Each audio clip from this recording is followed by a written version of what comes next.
nasa shelter yung resort. Dito rin natin sa shelter. Hoy! Binuduran mo ah. Ha? Kaya Oliver, gusto mo sumama sa shelter? Maraming pagkain doon. Ha?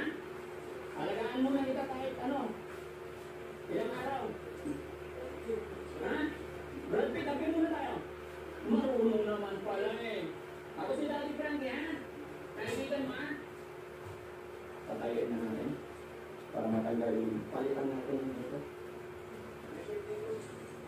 Ano? Yung maliit.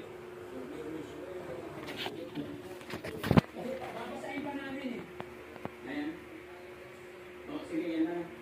Mamaya na yung pambihis na yan. O, tayo muna. Sige, malawan muna kami muna. Para tanggalin mo.